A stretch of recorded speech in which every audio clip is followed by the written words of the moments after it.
All right, guys, another episode of Shellonomics. We're here with our good friend Christian from TMNT Dare Talk. We've been covering a lot of ground lately. We just finished the 1987 series that's on YouTube and Spotify.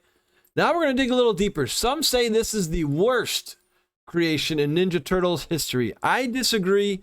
We're going to dive a little bit more into Teenage Mutant Ninja Turtles, the Next Mutation. Christian, tell us a little about this show and how it came together. Oh man, that was in 1997, and it was the first live action series, and it was made by Saban, the same guys behind Power Rangers, because Power Rangers was the big thing back then. And yeah, they wanted to do a turtle show. So, well, they did it. And well, as you said, not everybody was happy with it because it's kind of goofy, you gotta admit. But I remember back then when it wasn't on TV, I enjoyed it, and I still can enjoy it. I see what the problems are, I see its flaws, but still I have fun with it for what it is. Um, I say we should get into it. I agree, friend. I'll give my overall thoughts on the show later, but in the beginning, I was hyped because, again, 1996 was the end of the original cartoon in our, United States. I know we talked in a previous episode that Christian didn't get the Red Sky for a while, so we had no Ninja Turtles for a couple years. So imagine life without Ninja Turtles on your television. So 1997 rolls around, we see some promos. I'm like, as a kid, this looked pretty cool because it reminded me of the first three movies with the action. The girl turtle, it was like, what's this all about? I'm not sure. But again, when it says it's from Power Rangers, we knew Power Rangers was in very good hands at that time. I believe 1996 was when they were just starting Zeo, and 97 was Turbo. So they were still at an all-time high, crushing it over there on the Saban side. And for me, this was only on Fridays. It was kind of cool. It was almost like a little kid's prime time. It would come on. The beginning theme. Now, I don't know if, real quick before we go into the episodes, Christian, did you hear both versions of the song? Because on Netflix now, there's some, all due respect to the band, it's terrible compared to the original, Na Na Na Na Ninja, Ninja Turtles. That song always got me hyped. I love the rhythm. I love the lyrics. What song did you hear for the series? I heard the original one. And funny thing here, they were even called Ninja Turtles now, because if you remember with the original cartoon, they were called the Hero Turtles over here. But now on German TV, they in this show, the turtles were called the Ninja Turtles. So we finally got Ninja Turtles, and it was the same song.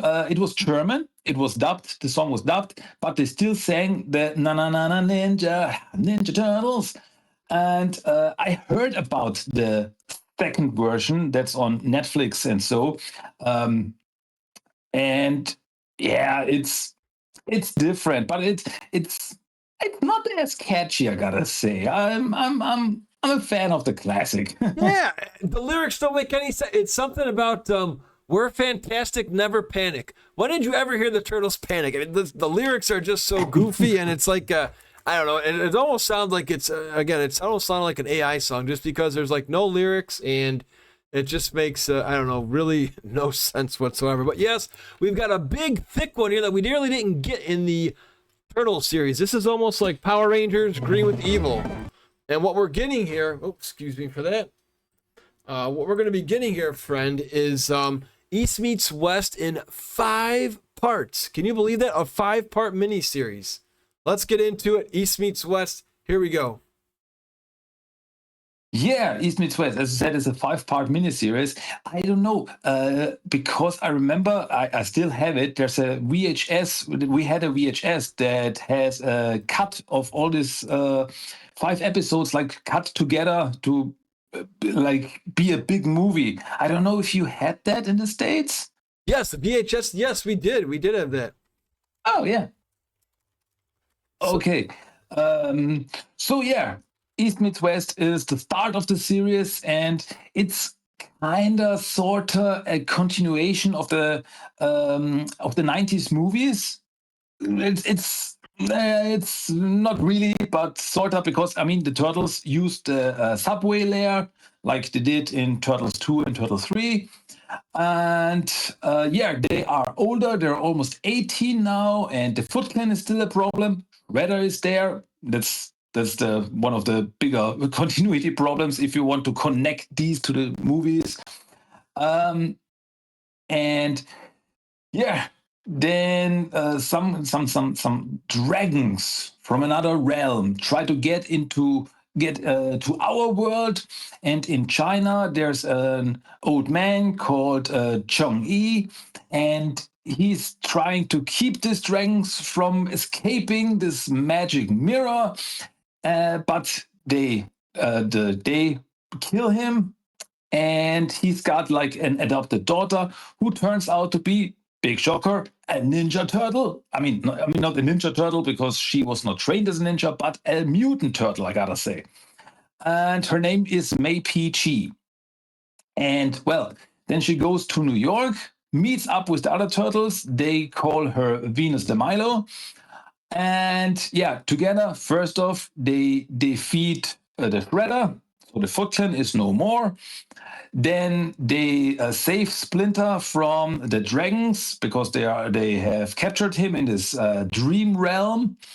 But through all this, the dragons escape into our world, and the turtles now have to stop them because the leader of them, the Dragon Lord, wants to eat the turtles so that he can use their mutant powers to become the most powerful thing, whatever, to take over the world. And also for this, there's the storyline where they use um, this spider brosh that has like some seemingly magic in them, but it turns out that this is a placebo. And so the turtles can defeat the dragons for now. They escape in the end, but now they are a new family with a new family member, Venus de Milo. They stay together to fight the new big bad guy, the Dragon Lord, and the dragons. I think that's pretty much it. Yeah, for the first fight, that was a very long, thick series too. I thought the miniseries was cool. This is where the pros and cons come into play for me. Again, it's that the action isn't that bad compared to what we had in the animated series. The only thing I wish they didn't do, and they also did this in the third movie of Ninja Turtles, is the sound effects. We didn't need the the whoopee cushion and just zany sound effects were, to me, just a buzzkill, and it would take you out of the moment. I don't know if they were just trying to get a comedy purpose approach, but when you're getting kicked in the face, you shouldn't hear a whoosh like a cheesy Looney Tunes sound. You should hear a kick, it's just that always rubbed me the wrong way. But there were some cool things here. I don't know if it was in this episode, but I do know Shredder does bring up in this miniseries, in this series, about slicing off Splinter's other ear. I thought that was really cool because that also brings up the movies. Ninja Tude, I just have my own little notes here. Kiss My Shell, some of the other things they were playing. Dream Walking. I thought that was pretty wild with Splinter being captured. And what did you think of this Splinter? Did you like him? Most of the time, he was still like this wise master, this ninja master, and but sometimes, as I said, was the problem of the series. He got a little bit goofy. Like one time he says, "No, don't fight the bad guys," and 5 minutes later he. You know what? Go fight the bad guys. It's okay. I'm old. I can change my mind. Like, I had that Splinter, note. chill. I had that exact note in my notes too. That same spot. They tried doing the Leonardo Raphael fighting each other all the time. That was okay. Raphael with his somewhat hothead approach. Raphael. Now, you're more into the comics than I am. Was this the first time Raphael had a motorcycle, or did he have one in the comics prior? Let me think. No, you might be right. This is the first time Rev has like a permanent motorcycle. Like sometimes he took one for a ride or anything. That could be, but this is like the first time that he has one permanent just for him. So yeah, That's actually, yeah, right. Yeah. That's something that the 2003 cartoon took over, apparently. Yes, that's exactly how I felt, especially when you played the video game. So that was another cool part there too. But yeah, we've got our groundwork here of what else we have. We've got another close to 20 episodes here to check out. So I also did like Dragon Lord's voice. His minion, it almost reminded me of like a Muppet or like a Sesame Street, like an Oscar the Grouch kind of silly sidekick who just is a. I don't think it was necessary, but maybe they were just trying to get little kids' attention. But, they have to remember, most of us who grew up with the original show, 96, 97, we're 12, 14, 16, 10. We're not 5 or 6 anymore. So it's, I guess they were still trying to reach younger kids too with a couple of these characters. But let's go into the staff episode here, episode 6. Yeah, something that you mentioned that's very interesting is that kids who grew up with the classic cartoon were now, could be like in their teenage phase now, in 1997. So why didn't they make this show more serious, like for more, a little bit more adult? Like, Yes. it could have been interesting for teenagers. Like, yeah, so I grew up, so did the Turtles. They could have made something really cool there, but they still took the kids approach. Like, okay, we still do it for little kids, sort of, kind of.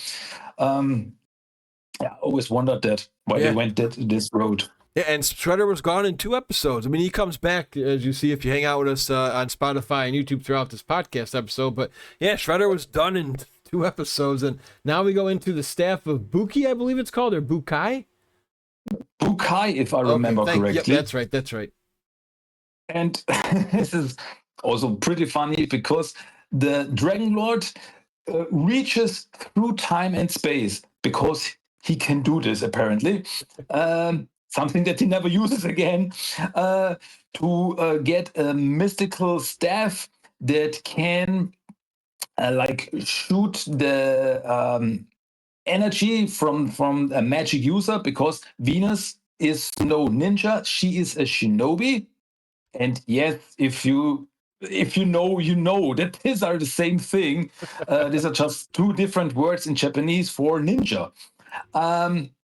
But okay, here it's a shinobi is like this mystical warrior from China, and she can use magic. And with the staff of Bukai, the Dragon Lord can attack the magic wielder, like shoot their magic powers back at them and defeat them.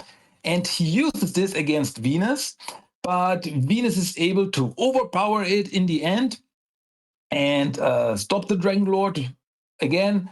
And in the end, the Dragon Lord throws the staff back through time. Like, here, you can keep it.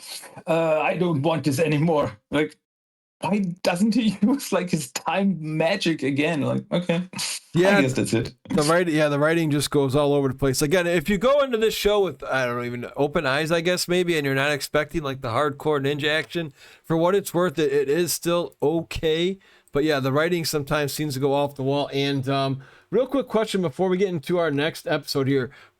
Were you a fan of the old Looney Tunes back in the day, the classics, the Bugs Bunnies, the Daffy Ducks? I love Looney Tunes. All right. Well, then, would you agree that Yosemite Sam and our new character here, Simon Bonesteel, kind of share a little resemblance?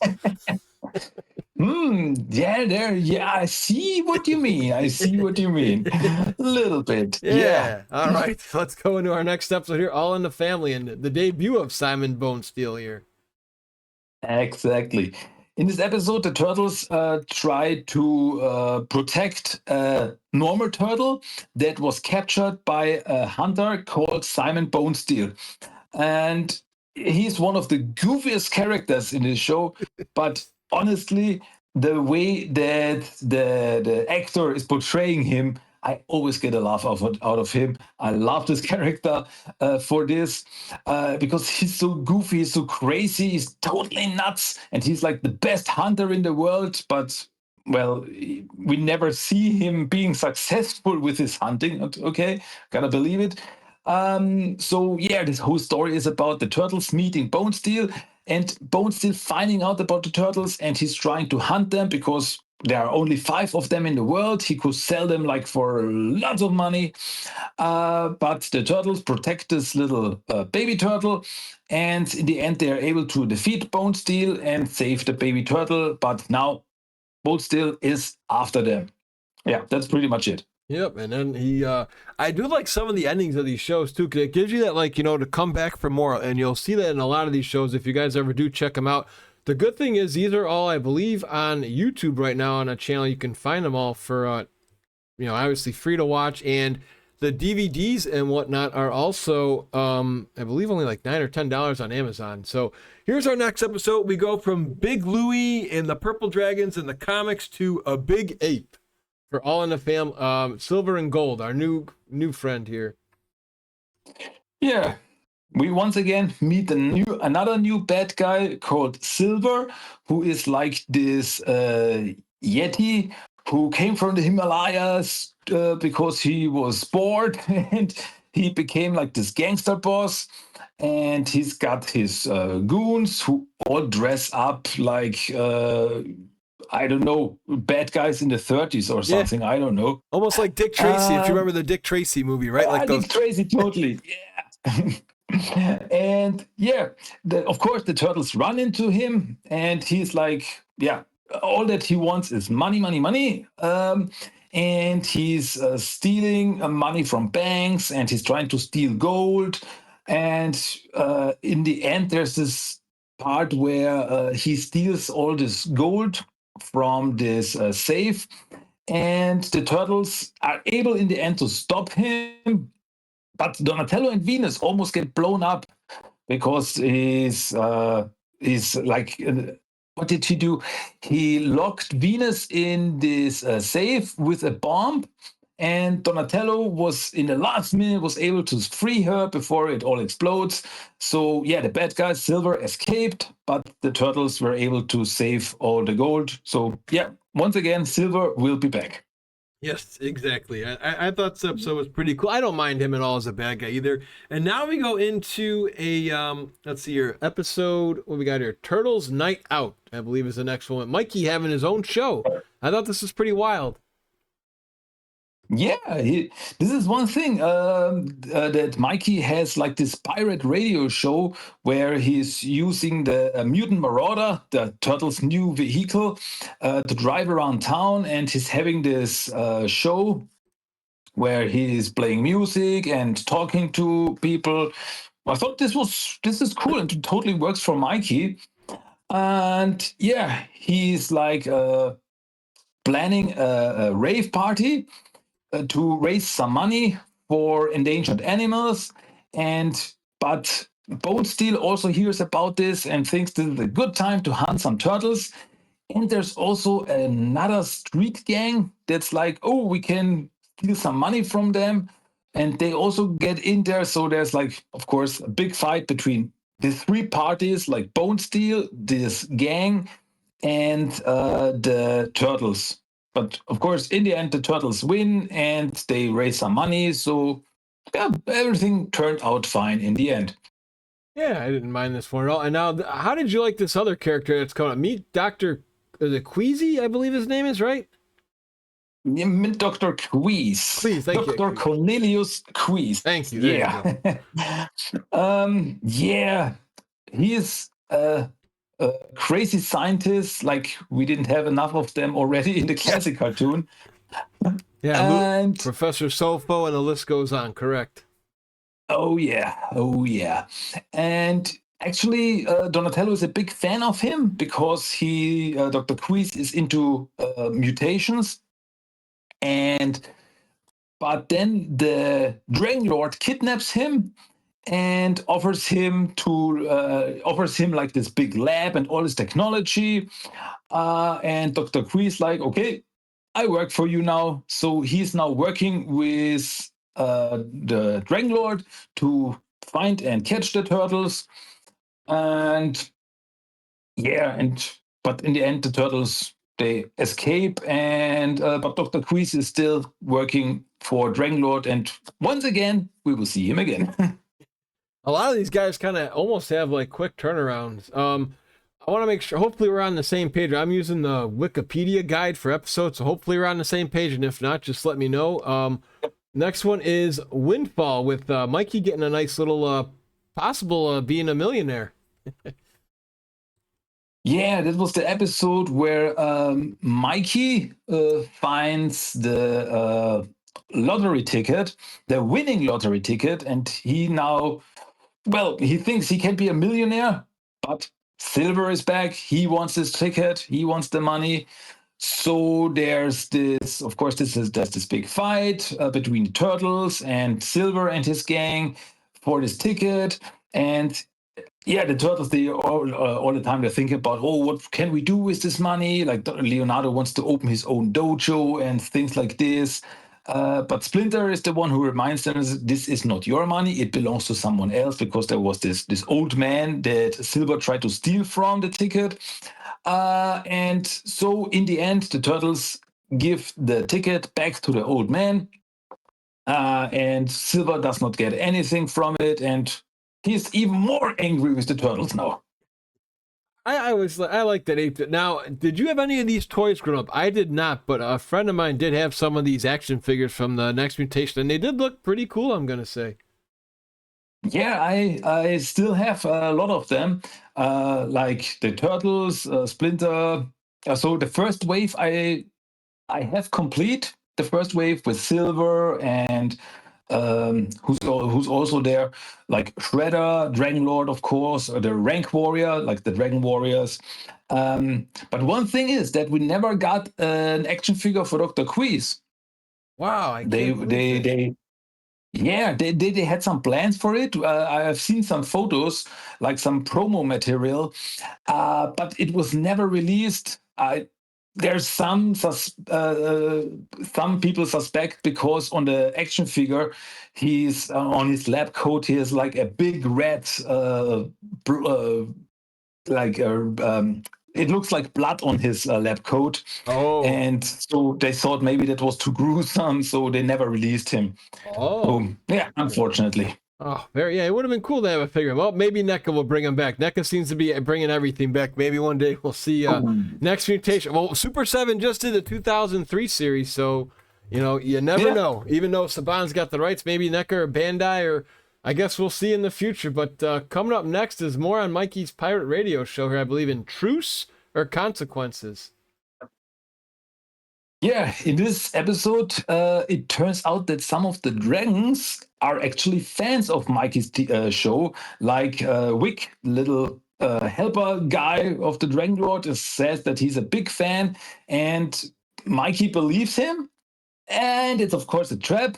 Mikey gets caught, and the other turtles have to save him. Even though Wick even admits that he's like, yeah, I'm actually really a fan of your show, but I gotta do what the Dragon Lord tells me.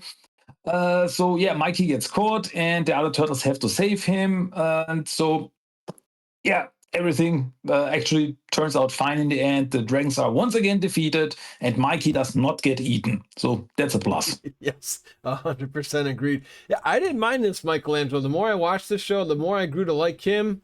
We'll talk a little bit more about Leonardo. If you guys ever hang out in our Discord, we were doing a lot of watch parties so I can study these. And oh man, I almost had to make a swear jar, Christian, because I was making fun of Leonardo too much in this show, just because it doesn't feel like he gets any character. And we'll dive into that more when we complete the whole series. But I just wanted to throw that out there. So here comes another. According to Wikipedia, this is the episode guide they're using. I had a different one, but for my notes. But this one is a 4-parter with some weird little kids with adult voices and a vampire and a heart that jumps around. I don't know where they were going with this. I was really confused as a viewer. But apparently they have it out for Venus, and the turtles aren't really grossed out about it. So feel free to break this down for us. Unchain My Heart. Unchain My Heart is a 4-parter where we meet 3 new bad guys. There's the lady Vami. Then there are these 2 kids, Bing and Chichu, and all 3 of them are vampires. And Vami is like this super powerful vampire that was sealed away by Chang-Yi, like Venus Master, and she's resurrected. but she does not have her heart. So she will, she will be destroyed sooner or later if she does not get her heart again. And who has that heart? Venus has it. She doesn't know about it, but she has it. And so basically, this whole story is about the vampires trying to get back the heart from Venus. And because as soon as Vami is resurrected, the heart starts, beating again and starts to jump around, as you said, because it wants to go back to Vami, and it's crazy. There's even a part there where the other turtle think like, okay, let the vampire have the heart because then she will leave us alone. But as soon as it turns out that they also want to kill Venus, they're like, okay, you're not getting it. So they're fighting again. Oh yeah, and Bonesteel is also there in the mix. At first he's hunting the turtles, then he's hunting vampires, then he's working together with the vampires to hunt the turtles. And in the end, the turtles are able to trick Vami, like using sunlight, and she actually turns to dust and is defeated for now. Yeah. Very random, hard to keep up with everything, but yes, thanks for nailing it that way and giving it a good English translation, just because I was very confused as a viewer with what's going on. The lady needs sundown, and Bonesteel wants to try and work out stuff with them, and he captures them too during the show, which was really weird. So, but yeah, next one coming up. This one has Power Rangers written all over it.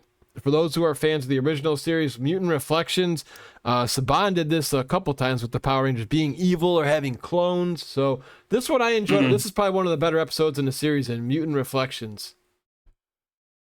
Yeah, but it also has some confusing parts because Dr. Queez has created these clones of the turtles. So there are now 5 turtle clones, and he wants to send them after the turtles to capture them for the Dragon Lord. So there's this big thing where these clones attack the turtles. The turtles have to fight these clones, and it's crazy. In the end, the clones get destroyed. But it was so confusing because these clones, they did not act really like clones. Like they were, I'm Turtle Cowabunga. They were more acting like robots. And they even had this mechanical parts on them, and the turtles took these parts off them, and it's like switched them off. So they were clones, but they were acting like robots. It's really confusing a little bit, but yeah. Yep, pretty much. We're doing our best here to explain these. Maybe one day we'll have either on TMNT Derek Talk or Shellonomics, we'll get one of the writers and maybe they can help us out as best we can. Cause we're trying to do this show justice. I don't hate it. It's just it gets hard to figure some of this stuff. Again, they're writing for kids, but I wonder if we could have explained this to people, it would have been probably tough. So here comes another one, King Wick. Yeah, in this episode, it's the big Wick episode. And as I said, I like Wick. He's goofy, but he's funny. And because of some potion that he creates, Wick gets superpowers, like he can shoot lasers from his eyes, and he's able to become the big boss, like the Dragon Lord becomes his minion, and now he wants to go after the turtles. And so now Wick is hunting the turtles, and he's shooting lasers at them through his eyes. But in the end, Leonardo is able to reflect the laser back to him, and it defeats him, and he loses all his powers. And yeah, that's pretty much it. And here is the most confusing episode. If you can explain this to everybody, like Brothers, this seems like it's a rehash of just a whole bunch of old episodes, almost like a filler just to get their contract for the X amount of episodes. And I do want to touch the base on this after you share the ending, because I was so lost on this one. Like Brothers. Well, this is one of 2 clip shows in just one season. Yeah, right. It's once again Raph versus Leo. They are fighting, and the they're fighting, and Leo and Raph, they agree. Okay, we're doing like this competition, and whoever loses the competition has to leave the lair. And it's Raphael who loses. And through all this, they're like, "Hey, remember that time we did this and that, and then remember this time," and like a clip show. And well, in the end, they agree. Yeah, what was the ending again? The turtles, they agree. Okay, we are brothers. We need to work together. Don't fight. And actually, it's Venus who's like, "Hey, remember your family." And the turtles, they are like, you don't have to tell us anything. And they are like, "Yeah, who does she think she is? Ha ha ha." And through their, I don't know, hate for Venus, they like come together again. It's wild. That's kind of, yeah, because it was Leo and Raph fighting each other, fine. But then Mike and Donnie are arguing who was right, Raph or Leo. Yeah. And then Venus is yelling at everybody. And then all of a sudden they're just like, we're okay. It's like, wait, they didn't say, "Hey, I'm sorry for yelling at you," or anything. Don't worry about it. We're out of time. We've got our 22 minutes for our show. We have to go to the next episode. Yeah, the ultimate Clip Fest show for sure. It was just, okay. I don't understand why this one exists, but hey, it's there, I guess, if you like turtles. But now we're going into Going Ape. This one I thought was I kind of enjoyed this one, Going Ape. Yeah, once again a pretty goofy one. Yeah. Because Raph runs into Bonesteel. Bonesteel hunts Raph.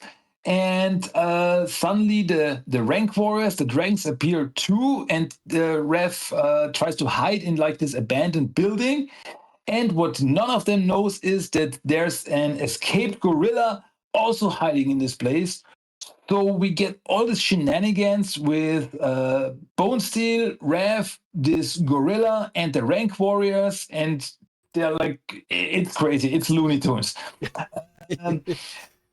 And well, in the end, Raph and the gorilla become friends, and yeah, he's taking the gorilla back to what was a circus or a zoo, I don't remember. And it was always like this, because this costume for the gorilla, it looked like something out of a Halloween story. It did not really look good, I gotta admit. Even though I gotta say, the costumes of this show, the Turtles and Splinter and Venus, they look not bad, I gotta say. They were well done. Yeah. This costume of the gorilla, not so much. Yeah. And Raphael was funny because he always had an angry face when you could tell they changed costumes when they were doing the action scenes. They always had the angry head on Raphael. Oh, yeah. And he would throw those kicks. Now we go into Splinter's friend who he plays chess with a lot in The Guest. Yeah, he's a guy that we've met in the first episodes. He's Andre. He's a blind man who is a friend of Splinter, and Andre gets thrown out of his apartment, and he doesn't have a new place to stay. So Splinter invites him over to the Turtles' lair, and once again, it's crazy. It's shenanigans where Andre, Mr. Magoo style, is causing trouble. And yeah, and there's also Dr. Quiz in the mix, because he's got a new weapon that's like this staff, and it gets mixed up with Andre's walking staff. But Dr. Quiz's staff is a weapon that can like destroy everyone and things, something like this. And so he's hunting, so he's after Andre, and the Turtles have to protect him. And yeah, in the end, they destroy the staff, and Andre gets a new apartment, and everything is fine and cool in the end. There you go. Well said. And our good friend Queez is back in Trusting Dr. Queez. Yeah, 2 Queez episodes in a row. In this episode, Donatello suddenly thinks like, maybe Dr. Queez is not as bad as he seems. And he, in secret, starts working together with him again. Because Dr. Queez is like, yeah, if we can work together, we can defeat the Dragon Lord. We can send him back into the magic mirror world. But actually, he's tricking Donatello to get him for the Dragon Lord. And for a long time, Donatello doesn't realize this. He's really working with him together with him. But in the end, he's like, okay, you were right. Dr. Queez is a bad guy. Like, duh. And yeah, the turtles, well, they go to Dr. Queez's lab and beat up some rank warriors, and yeah, everything's back to normal. Pretty much. Now, here's a good true or false question. For those who have seen the show, you'll know, but probably if you didn't, I'm pretty sure you'd laugh at me if I were to tell you this. True or false? The Ninja Turtles have played laser tag. I still can't get over that. There's a scene in this episode we're about to talk in where they play laser tag in The Good Dragon. Yeah, that's the start of the episode where Venus and Rev are playing laser tag because they can. And there they run into another dragon who is actually nice, who was saving Venus from a bad dragon. And he's a good guy. And actually, story-wise, this episode I really thought was interesting because we find out that way back the dragons were not evil. All dragons were good, but one, and that was the Dragon Lord. And the Dragon Lord turned all the other dragons evil, and he's like one of the last good dragons out there, and he wants to stop the Dragon Lord. And so he's actually it's a pretty confusing story because at first the good dragon is working with Venus, but then he kidnaps Raph to give to the Dragon Lord because he thinks he cannot defeat him, so he should work together with the Dragon Lord. But then Raph tells him, you don't have to be evil, and that good dragon's like, okay, I think you're right. And then they're working together again. But in the end, the good dragon realizes, no, I cannot defeat him alone, and he goes back into the magic mirror, and he swears that someday he will come back with other good dragons to take the Dragon Lord down. But yeah, it's like there's some cool, some interesting bits there that could have meant something for the future. But well, as we know, this was the only season of the show. We never saw him again. So yeah, that's it. Unfortunately, and now we do was starting to get popular again in the late 90s, online chat rooms with Sewer Crash. Yeah, this is Donatello is in the chatting rooms because in 1997, 98, this was the new big thing, like online chats. And I always remember Donatello on the computer, like, talk to me, cyber babes. But Silver is using that against him because somehow he is able to use technology through the internet to hypnotize Donatello.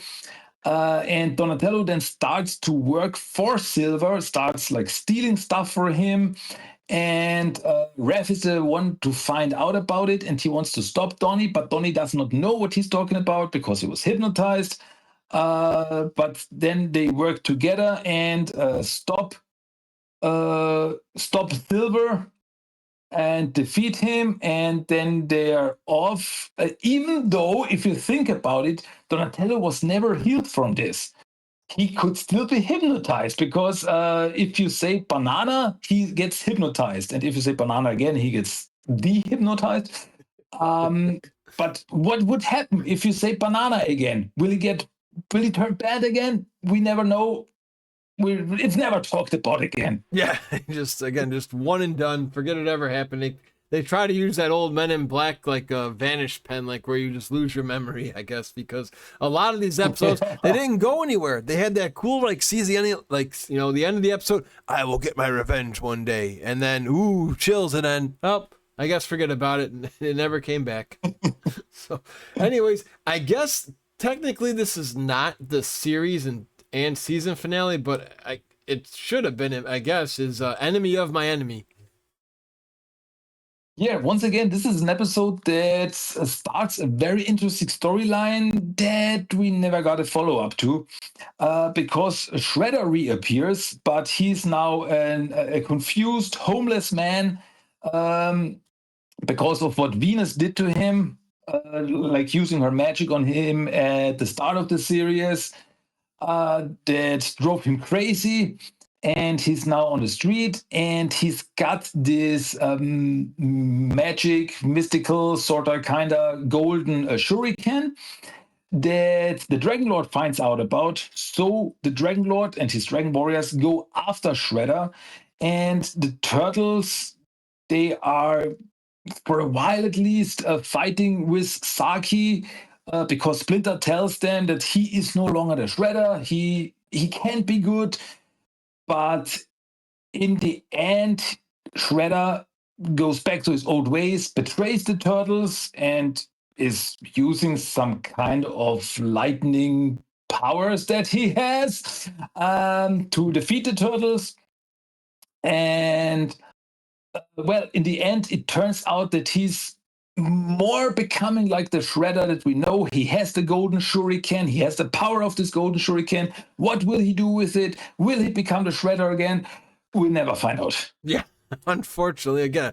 And this would have been a cool one if they were going to have a season 2. Like, it's all right, cool. Now we can get back to the Shredder because, again, Dragon Lord was cool in the beginning, but then he turned into a laughingstock. I don't think he ever successfully made an attack in the entire series. I think maybe like he hit like a stooge or like a backup character, but I don't really recall. Maybe he took out Venus once, but I really can't recall when he swung his sword or would like go for a kick or a punch.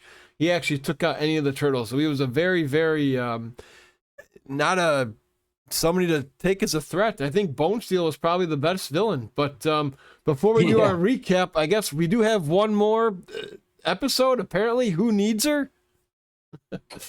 Yeah, which is the season finale, the series finale, unfortunately, because after this it got canceled. And it's the second clip show of this series, because in this, the Turtles, okay, I gotta start there, that Venus is using some magic and it fires back on her, and the Turtles start making fun of her, like, hey, remember the time when her magic failed, and this time and that time, like, oh, we got all this clip show. And so Venus leaves the Turtles' lair, and then the Turtles go after her, and Venus gets captured by the dragons, and the Turtles, they try to save her, but in the end she's able to save herself, like, hey, I can take care of the dragons myself. And then the Turtles like, yeah, that's our Venus, we are a team again, hooray. And then they run off, and this is the end. The credits roll. Yeah, that's pretty much it. I guess before we give our overall thoughts, let's we are planning on doing a Turtles Power Rangers crossover series, but I'd rather get this one with this because it makes more sense. The Power Rangers the Turtles actually appear in a Power Rangers series, Shell Shocked. So if you want to touch on that real quick, I'm sure you've seen it. What were your thoughts when you saw them in a Power Rangers show with, I believe it was the Power Rangers in Space? Yep, that was Power Rangers in Space. And well, the story is pretty much that apparently the Turtles of the Next Mutation exist in the same universe as the Power Rangers. But the bad guy of the In Space series, Astronomer, summons the Turtles and is able to hypnotize them and sends them after the Power Rangers. But the Turtles are acting like they are good guys. Hey, we have to team up. And the Power Rangers like, yeah, cool, the Turtles are real. And, well, they team up, but the Turtles actually steal the spaceship from the Power Rangers. They take it for Astronomer. But in the end, the Turtles get, well, they go back to being the good guys. So the hypnosis stops. And together they team up with the Power Rangers and fight the bad guys and defeat them. And the Turtles and the Power Rangers are friends now. And, well, that's the end of the story. Yeah, and then they never come back as they go on sewers and they surf in space, which I don't think is very safe to do with the air, but it is what it is there. With no helmets or anything. Yeah, of exactly. course. Just having a good time up there. Yeah. So that's the end of this series. I guess just a rapid fire question for you first before you give your overall thoughts. Did you like instead of Cowabunga, we got Bada Boom in about almost every episode by one turtle? That was the new Cowabunga. and I believe the other one was in America, certified turtlefied. Did you like any of those slogans or catchphrases? It worked for this show, I gotta say, and somehow a certified turtle fight is some kind of funny, but it never took off. It never was. It wasn't the next Kawabanga, and even Booyakasha is more synonymous with the turtles than Bada Boom or Certified Turtle Fight. So but it worked in the series. Yeah, I agree. So before you get your thoughts, I'll just share mine really quick. Leonardo is almost useless in this show, in my blunt opinion. They say he's the leader in a couple episodes, but he doesn't really take command. He looks like he screws up a lot. He looks like he whines a lot. It was a pullback for me when I saw it at the beginning because he always just had one sword, and I'm so used to him having two katanas in the cartoons and the video games and the comics. He does use the two katanas, I believe, a couple times, but it was just really weird seeing that. The headbands, I got confused there too because they had different looks. I believe Leo and Don had them cover their whole head, and I think Mike and Raph were more the old school ways. Voice acting wise, I thought they all did okay. Venus was okay too. The puns got a little old very quick where she couldn't say, easy as pie or piece of cake. She would botch those, and I guess that was just with her world. Her sensei passing away, this show did have me engaged in the first episode. I'm not going to lie. I really enjoyed the first episode. Into the second one with Shredder and what's going to happen and who are these characters. And like you were saying, they kind of play off the movies because the Foot invade the lair. And although, like you say, Shredder somehow survived the attack from the movie. So again, it's which movie are we talking about? But again, it gets a little loop-de-loop. It is kind of difficult to explain where the show goes. Bonesteel is probably my favorite character of this whole series of all the new characters. I liked him the best. What are some other funny spots here? And again, they just did a lot of playoffs on words. In one episode, hey, The Nutty Professor is a popular movie in 96, 97. So in one episode, they say Eddie Murphy is nutty. Just little goofy things like that. There was, what was the other thing here? Oh, I also like there was one episode where they did superhero talk, and Mikey likes Superman, as do I. So it's kind of funny how your main turtle still resonates with a lot of other commonalities. Could this show had a second season? Perhaps, but based on storylines being very confusing for kids to explain to them, another kid, hey, did you see that episode? Yeah, what happened? I don't know. It was kind of hard to explain. But yeah, it's in Turtles. Is it the worst thing ever created for Turtles? I would say no. Well, maybe we'll get to that and touch it in a different episode of Shellonomics here on YouTube or Spotify, but for me, it's not the worst. Rewatching these just so I was able to do an episode with you for the podcast, I did enjoy it.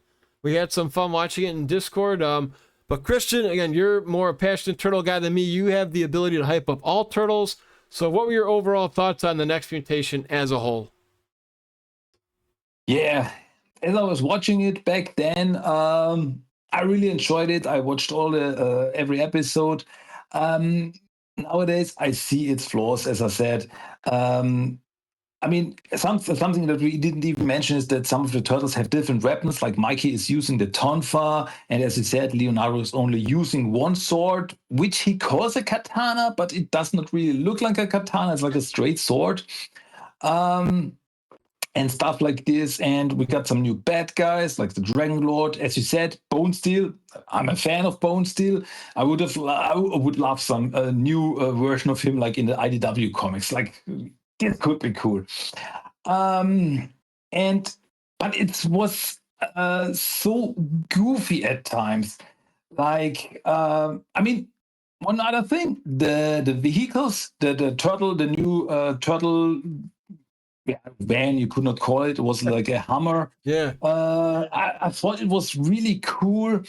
But the stories, they were, as we mentioned before, sometimes there was like a story going on, and it sometimes it looked like oh, we have only 2 minutes left. Like quick, come to the end, get to the end. Like with no real explanation. Like okay, we do like this, but now we do another thing because we have to come to the end.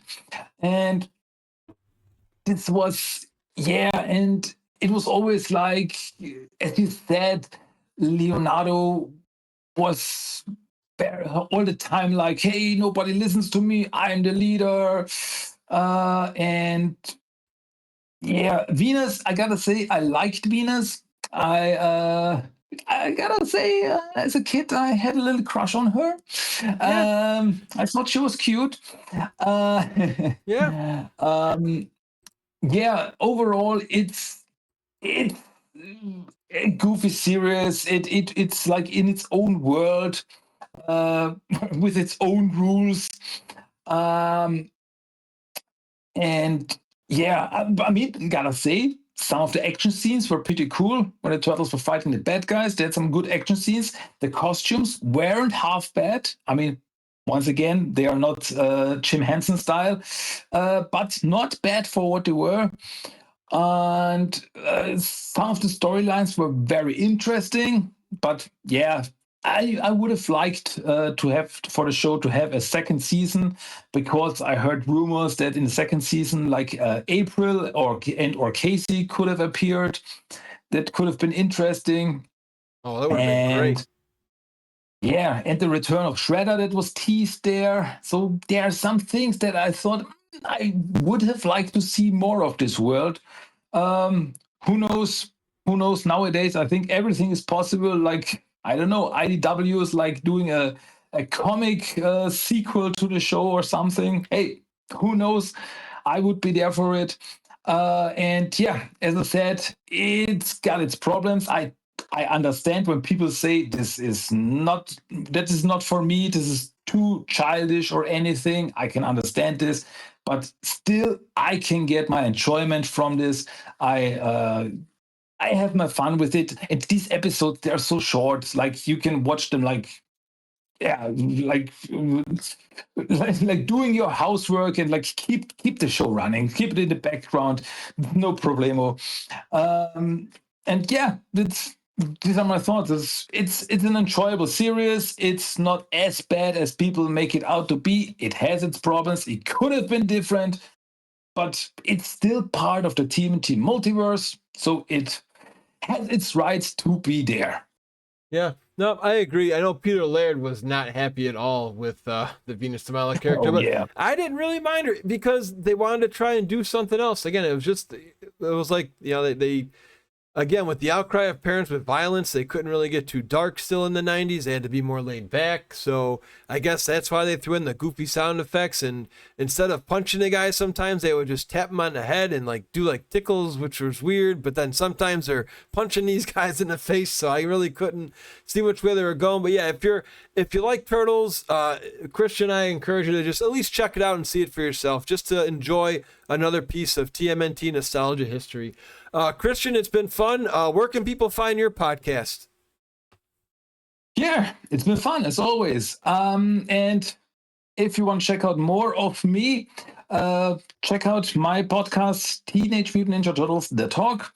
You can find them, pretty much everywhere. Apple Podcasts, Spotify, you can find them.